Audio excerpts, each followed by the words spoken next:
Assalamualaikum. Selamat pagi rekan-rekan mahasiswa. Selamat datang di pertemuan ketiga dalam mata kuliah evaluasi pembelajaran PPKN. Pada pertemuan kali ini, kita akan fokus pada pembahasan mengenai teknik tes sebagai salah satu metode penilaian, serta cara mengembangkan tes yang baik sesuai kaidah-kaidah yang telah ditetapkan. Tes adalah salah satu instrumen penilaian yang sangat penting dalam dunia pendidikan. Namun, untuk memastikan hasil penilaian yang sesuai dengan prinsip-prinsip penilaian yang baik, kita perlu memahami teknik dan kaidah pengembangan tes yang baik. Mari kita mulai dengan memahami makna teknik tes. Rekan-rekan mahasiswa tentu sudah tidak asing dengan istilah tes. Tes adalah salah satu teknik yang digunakan untuk mengukur kemampuan kognitif, afektif, dan psikomotorik peserta didik. Teknik tes bertujuan untuk mengetahui sejauh mana peserta didik memahami materi yang diajarkan atau mampu mengaplikasikan konsep yang dipelajari dalam situasi nyata. Menurut Brown, 2004, tes adalah serangkaian pertanyaan atau tugas yang disusun untuk memperoleh informasi tentang capaian belajar siswa. Dalam pembelajaran pendidikan Pancasila atau kewarganegaraan, tes bisa digunakan untuk mengevaluasi pengetahuan siswa tentang nilai-nilai dalam Pancasila, mengevaluasi bagaimana pemahaman mereka terhadap konstitusi, serta kemampuan mereka dalam mengaplikasikan Pancasila dalam kehidupan sehari-hari. Ada berbagai jenis instrumen tes yang bisa digunakan dalam proses pembelajaran. Berikut adalah ragam instrumen tes yang sering digunakan dalam dunia pendidikan. 1. Tes tertulis. Tes tertulis biasanya terdiri dari soal-soal yang diberikan dalam bentuk pilihan ganda, esai, atau isian singkat. Tes ini digunakan untuk mengukur pengetahuan dan pemahaman siswa tentang suatu materi secara tertulis. Contoh dalam PPKN, soal esai yang menanyakan tentang interpretasi siswa terhadap sila-sila Pancasila dalam kehidupan sehari-hari. 2. Tes lisan. Tes lisan dilakukan dengan cara bertanya secara langsung kepada siswa. Tes ini mengukur kemampuan siswa dalam mengomunikasikan pemahaman mereka secara verbal. Contoh dalam PPKN, guru menanyakan secara lisan kepada siswa tentang prinsip-prinsip demokrasi yang mereka pahami dan bagaimana mereka menerapkannya dalam lingkungan sekolah. 3. Tes praktik. Tes praktik mengukur kemampuan psikomotorik peserta didik, yaitu kemampuan siswa dalam menerapkan konsep yang telah dipelajari dalam situasi atau tindakan nyata.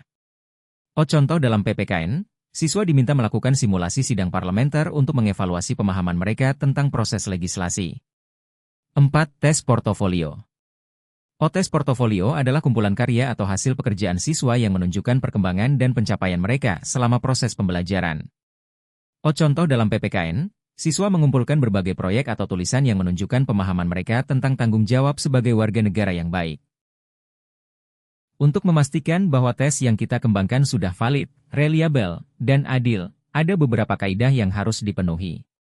Menurut Gronlund, kaidah-kaidah tersebut meliputi 1. Validitas tes yang valid adalah tes yang benar-benar mengukur apa yang seharusnya diukur. Validitas bisa dilihat dari kecocokan antara soal dengan tujuan pembelajaran. Misalnya, jika tujuan pembelajaran adalah menilai pemahaman tentang Pancasila, maka soal harus berfokus pada konsep tersebut. 2. Reliabilitas tes yang reliabel adalah tes yang konsisten. Artinya, jika tes diulang pada waktu yang berbeda namun dalam kondisi yang sama, hasilnya akan serupa. 3. Tingkat kesukaran soal-soal tes harus memiliki tingkat kesukaran yang bervariasi. Jangan semua soal terlalu mudah atau terlalu sulit, melainkan harus ada keseimbangan antara soal yang mudah, sedang, dan sulit. 4. Daya pembeda soal yang baik mampu membedakan antara siswa yang benar-benar memahami materi dengan siswa yang tidak memahami materi. Soal dengan daya pembeda tinggi adalah soal yang dapat mengidentifikasi perbedaan kemampuan siswa.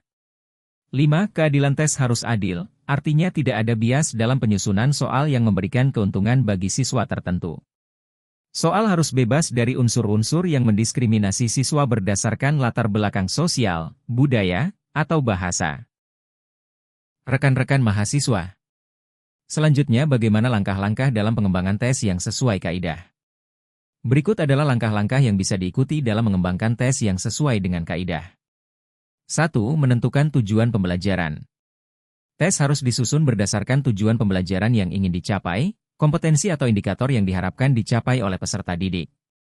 2. Menyusun kisi-kisi tes.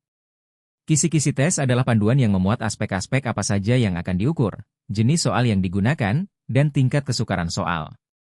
Kisi-kisi ini membantu menyusun soal secara terarah dan terstruktur. 3. Menyusun soal berdasarkan kaidah. Setelah kisi-kisi tersusun, langkah selanjutnya adalah menyusun soal tes berdasarkan kaidah-kaidah tes yang baik. Pastikan soal memenuhi prinsip antara lain validitas, reliabilitas, daya pembeda, dan tingkat kesukaran. 4. Melakukan uji coba tes. Sebelum digunakan secara resmi, soal-soal tes perlu diuji coba untuk melihat apakah soal sudah memenuhi kaidah yang baik. Uji coba bisa dilakukan dengan memberikan tes kepada sekelompok siswa, kemudian menganalisis hasilnya untuk melihat reliabilitas dan daya pembeda soal. 5. Merevisi soal. Berdasarkan hasil uji coba setelah uji coba, guru harus mengevaluasi soal yang kurang valid atau memiliki daya pembeda yang rendah. Revisi ini penting untuk memastikan tes yang digunakan benar-benar bisa mengukur kemampuan siswa secara tepat. Rekan-rekan mahasiswa. Sebagai penutup, saya ingin sampaikan bahwa tes bukan hanya sekadar alat untuk memberikan nilai kepada siswa, melainkan sebuah instrumen penting untuk mengevaluasi sejauh mana proses pembelajaran telah berhasil. Dengan menyusun tes yang sesuai dengan kaidah, kita dapat memberikan penilaian yang adil, objektif, dan akurat. Ingatlah bahwa pengembangan tes yang baik membutuhkan perencanaan yang matang, uji coba yang konsisten, serta evaluasi yang terus-menerus. Semoga materi ini membantu rekan-rekan untuk menjadi pendidik yang lebih reflektif dan mampu menciptakan proses penilaian yang bermakna. Teruslah belajar dan berinovasi. Sampai jumpa di pertemuan berikutnya. Salam sehat dan sukses selalu. Wassalamualaikum.